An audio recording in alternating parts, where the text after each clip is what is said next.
Hello everyone. তো দেখো আমি পাতুরিগুলো ফ্রাই করে নিচ্ছি এক একটা করে। তো অনেকটাই টাইম লাগে, ধীরে ধীরে আর কি ওগুলো ফ্রাই করতে হয়, নয়তো ভিতরের যে মাছগুলো থাকে ওগুলো কি ফ্রাই হয় না, মানে সিদ্ধ হয় না। তো এই কুমড়ো পাতার এটা হলো খুব টেস্টি লাগে। তো এইদিকে হচ্ছে রায়তা বানানো হচ্ছে, আর অনেকই মানুষ এসেছে যার জন্য সবাই মিলে জুলে কাজ করতে হচ্ছে। তো দেখো আমাদের এখানে রায়তাটা কমপ্লিট হয়ে গেল। আর হচ্ছে এখানে স্যালাড আছে, শসা, পেঁয়াজ, টমেটো, আর হচ্ছে এখানে আম আর মিষ্টি। আর সবাই তো জানোই জামাই ষষ্ঠীর দিন এটা।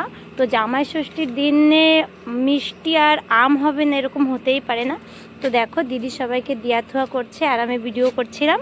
তো দেখতেই পাচ্ছ আমাদের বাইরের ইটা কতটাই সুন্দর। তো দেখো এই যে যত দাদারা আসছে সবাই বসে খাওয়া দাওয়া করছে, মানে একদমই রোদ নেই, কিন্তু না খুবটাই ভালো, দিনটা খুবটাই সুন্দর। আর সবাই মিলে আসছে তো অনেকটাই ভালো লাগছে আমাদের ঘরে।